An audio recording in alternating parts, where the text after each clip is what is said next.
Well, just an update to the AbsoluteBlack Saga, and this video I'm going to do in two parts. So there'll be 2 points that I'm going to cover, and the first point will be I've received another letter from AbsoluteBlack Solicitors, so we'll be doing an open response to AbsoluteBlack regarding that letter. And 2, I'll be responding to the video that Absolute put back up, which features Borat, which is their lead scientist, and he goes over his test rig, and we're going to discuss the points that he made in that video. So let's roll the intro and let's get into it.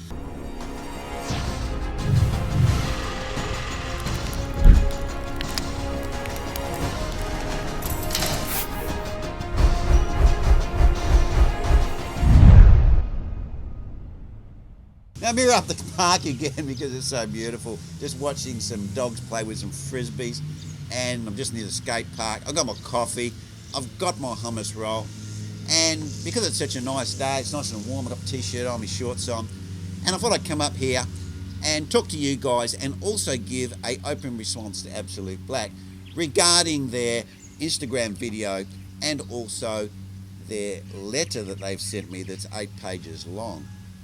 Now, firstly, I want to talk about the Instagram video that Borat, which is their lead scientist, has put up. Well, we believe that he's the lead scientist, and we believe that he's working for AbsoluteBlack, and we also believe that he represents AbsoluteBlack. So taking all of those things and assuming all of those things, we'll get into it. Now, the first thing I'm going to talk about is accuracy, and I'm going to use some analogies to show you guys how that works. Now, let's just use a tape measure for starters. Now, if I had a tape measure, the tape measure will come, and the manufacturer might claim that if you use your tape measure, they guarantee that that tape measure will be within plus or minus 5 mils. Okay, so that means that if I'm measuring 20 mil with that tape measure, it could potentially be 15 mil or 25 mil, and the manufacturers are guaranteeing that's going to be within those 2 figures. Now, if I said, hey, look, because I'm measuring 20 mil, plus or minus 5 mil is actually a big variation, and it's not accurate enough for me. So what I'm going to do is I'm going to send that off to a lab that has traceability to international standards, and I'm going to get it calibrated. So, and I'm going to ask for them to do one of the testing points at 10 mil and 20 mil and 30 mil, because that's the area or range that I want to test. So, whoom, I set it off through the post, and it comes back. Now, when it comes back, what it will do is it will give me an error. So, what it will say is it will say, when I'm measuring 20 mil, I need to add 3 mil. So really, when I'm measuring 23 mil, it's really measuring 23 mil. So I can then allow for that in my testing, right? So obviously I need to measure a little bit below 20 mil because it's 3 mil out. Now, the other thing as well is because of the resolution and also temperature, because the metal tape measure could expand and contract, we need to have repeatability, and repeatability relates also to resolution and also the controls, the things that can change in the environment of the test. Now, that may be 1 mil. So therefore, it could be 23 mil, but then because of the 1 mil, it could be 22 mil or 24 mil. Now, I hope we're all following along there. So regardless of what we do with that piece of equipment, there's going to be inherent errors in it. And the accuracy, there's always some inaccuracy in every single piece of equipment. What we're trying to do when we're measuring very, very small amounts is to minimize that.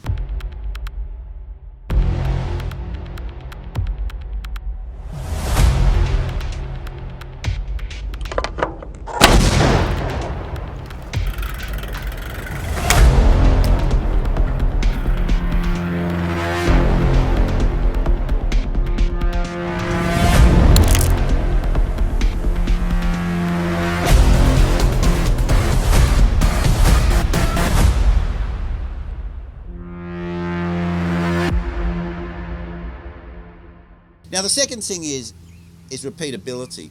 Now, repeatability normally are linked with the accuracy. If you are doing any testing that's traceable to international standards, you can't just claim, oh, the error. It has to be associated with some sort of repeatability. So what that normally is expressed as is expressed as an uncertainty of measurement with a confidence level. Now what that means is the lab is only so good, or only has an ability to be able to measure so accurate. And you claim that, and just say in this case it might be 0.5 mil. So just say it's my lab, the lab will be plus or minus 5 mil, and then I will claim an uncertainty. Generally that's 3 sigma.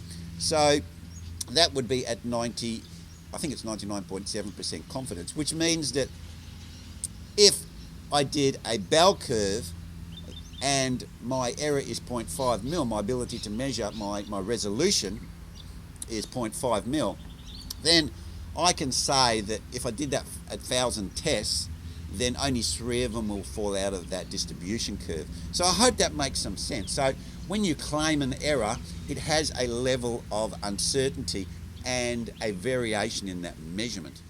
Now the third thing on this video that Borat puts out is the equipment. Now I would say that if I'm going to do something, just say for instance I've got a trailer and that trailer is 3 tons, okay? A reasonable person would go out there and go and look at all the spec sheets associated to all the different cars that they could buy to pull that 3-ton trailer, which might be a boat. I'm into boating, I'm a big fisherman, right? So what I'd do is I'd go out and I'd look at the manufacturer specifications and I go, hang on a sec, you know, this vehicle here, this say, just for argument's sake, Ford Ranger, it can only tow 2.5 tons, so it's not enough to tow the trailer, the boat that I've got, because basically it's too heavy.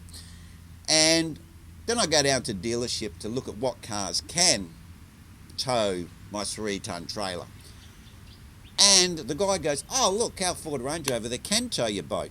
And you go, well no it can't, because I've looked at the manufacturer's spec sheet and that's what any reasonable person would do, and they can only tow 2.5 tons. And you go, hey, no, Wayno, hang on a sec, mate.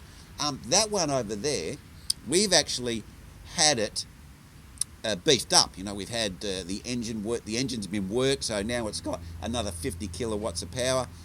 And we've also had the suspension upgraded. We've sent it to ARB, which is suspension people, and we've had all the suspension upgraded. We have the chassis reinforced, and we've also put it over the pits, which is the licensing department, and we've had an engineering certificate to confirm all that. And I'm going, okay. So I say to the salesman, I go, okay. I said, well, have you got all of the documentation associated with those upgrades and the test certificates when it went over the pits? And the car salesman goes, yeah, I've got all that. We can show you all that. We can show you what's been done with the vehicle, and we can, basically confirm that that Ford Ranger is capable of towing your boat. So you go, oh, right, okay then. And you look at the documentation, you go, that's pretty fair, and you buy the Ford Ranger and you tow your boat. And you keep all that documentation in your little sleeve with your license and everything like that. So if you get pulled up by the cops or any transport people, you can show them that documentation. You can prove to them that your vehicle is capable of towing that boat. Now in this case, when we talk about repeatability, we're talking about reducing the noise, because the repeatability with the equipment that Absolute Black are using off the shelf is not good enough, because what we're measuring with their test rig is extremely small differences. Now, I've done tests where I've had to measure very small measurements in comparison to the noise and environment around you, and it's very difficult, let me tell you now. And depending where the test is done, even sometimes the location and the controls can be so severe you just can't get anywhere near what you want to measure. So it's very important to be able to control the noises and those other things that may affect your test. And in this case, because they're measuring something quite small, Borat has claimed that they have actually used some noise reduction in their test, and to say that they're using linearity comparing the two transducers, and that's all fair enough, and that all sounds reasonable what Borrett's saying there. But the reality is, it's like you've got a wheat field, and in that wheat field you have a weed, and the weed is not as tall as the wheat field. But of course, when you look, all you can see is just wheat. You can't see anything else because the wheat is below the height of the wheat, because the wheat's all at the same height. So what you need to do is, you can't use your vision to detect that weed. You need to use some other form of detection. Like you might have some sort of thing that can measure colour, because the wheat's brown, or should I say, yeah, brown. It's brown, wheat goes brown, and the weed is green. So you might do some type of light reference, and you might be able to pick up some reflection from the green leaves of the weed that show, and then you can detect the weed. And even then, that may actually be very difficult, because some of the green light is obscured by the weed. So you're trying to rely on just reflection, or reflection out as the sun's hitting it, and there might be some tinge on the wheat in that area. And even then, it would be very difficult to detect. So that's the kind of thing we're talking about here.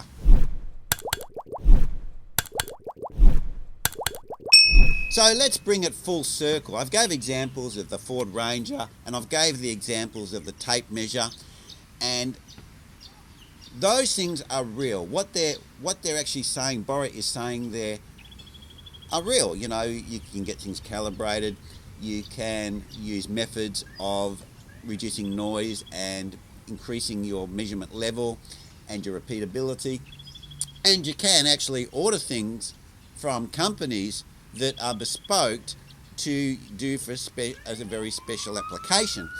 But the problem is, any reasonable person looking at a product would assume that those things were done in a normal environment, what normal people would do. Like if I was buying a Ford Ranger, I'd look at the specs from the manufacturers, and with accuracy, I would expect that that's been calibrated in some way. If I go to the butcher, I expect the butcher's calibrated his scales. It's not just something he's bought from Kmart and he's measuring me meat. And also, I would expect that if you're making a measurement, then you'd just be using the standard equipment, and you wouldn't be applying any science there to be able to make the sensitivity of the measurement better. So all of those things basically need to be confirmed. You need receipts for that, because they're not what a reasonable person would expect how those things were done. Now in that case, it's like I did with the Ford Ranger, he had to provide some extra information, because when I go there to the dealership, I go, hey, come on mate, you know, it's a Ford Ranger, it looks just like a Ford Ranger, the specification says it can only tow this much. What are you talking about, mate? But then of course, once he provided the information, then we were aware that this vehicle had been modified, and he proved that with his documentation. Now this is where we are with Absolute Black. Now this is the third time I've asked them, hey guys, let's see the calibration certificates, right? Let's see some of the overview of how they've reduced their noise. Now Borrett is using the words linearity, right? There's a number of different ways to reduce noise, and it depends on the application. But let's see what he did there, and also let's see the manufacturer's specification specifically for this bespoke transducer, because they're saying it's not a standard transducer. So, you know, a reasonable person would have gone to the company's website, which I did, and they looked at the model and they looked at the specifications of that piece of equipment. You go, oh, that's what they're using. But that's not what they're using according to Borrett. So therefore they need to provide that extra information, because they're claiming that it's not a standard unit, it's something different. And if it's something different, that is going to affect their test. It's going to affect their claims that they're making.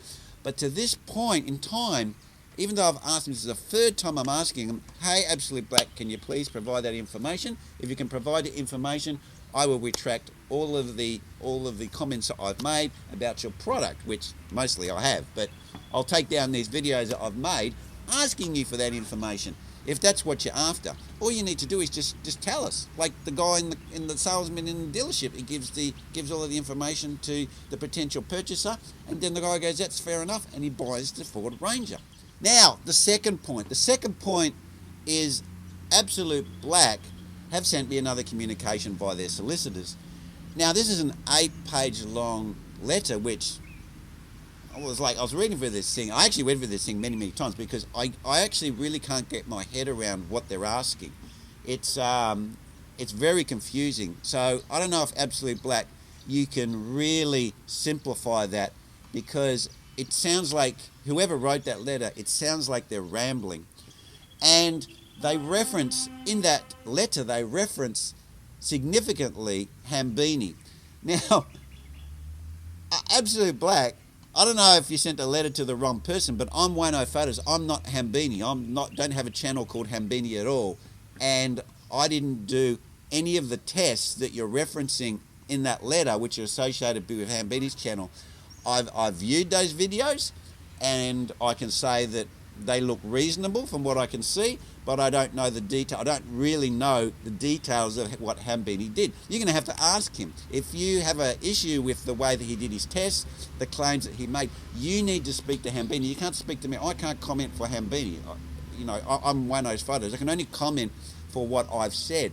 So I think that, you know, that you need to really respond to that, because I don't know what I've got to do with Hambini and your opinion or evaluation of his tests associated with what he's done. I mean, I don't know if you've spoken to him and confirmed those claims that you're making in that letter or not, but I would suggest that you need to speak to Hambini about that. No point sending that sort of information to me. I can't help you there. I can't comment on that. Okay? So that's where we are in the whole scheme of things. Now, leave your comments down below, guys. This is not a hate video or anything like that. I am just saying that I have shown some goodwill to Absolute Black. One, I've said to them that I'm quite happy to present their data if they show us, and I'll say it once again, I will present that unbiased without any spin on it, and I'll present that to you and the viewers, and if you want to, you can even use that video on your website. Secondly, you can't be sending me letters that are talking about a third person. I have no knowledge of what this third person's done, which is Hambini. I don't know what he's done to do those tests that you're referencing in your letter. And really, Absolute Black, that is just opinion. Unless you've spoken to him and confirmed those things you're claiming in that letter, it's just opinion, right? Now, you're sending me a legal letter. We need to talk facts here. So if you're sending me stuff, talk about the stuff that's associated with me, and you need to send the stuff that's associated with Hambini to Hambini. Don't get us confused. We're not a team. We're not the same business. We're not working together, okay? So I say to you, Absolute Black, make sure you get your correspondence correct and you're sending it to the right person. Now, once again, I'm going to say it for a fourth time. Absolute Black, I have shown goodwill and taken down all of the videos, and I say that all of the videos that have an opinion or make comment on your oversized pulley wheel. The videos that are still up do not reference the performance or give an opinion or comment on the oversized pulley wheel. There's one as a comical video, and also there's videos here, me responding to the communication you have sent me.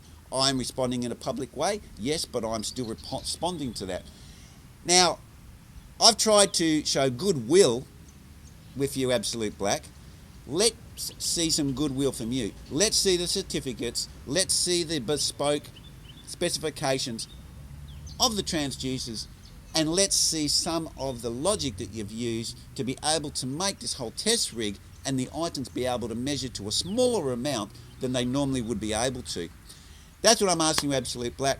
And guys, leave your comments down below, and that's where I'm going to leave it, guys. Catch you next vid. Cheers.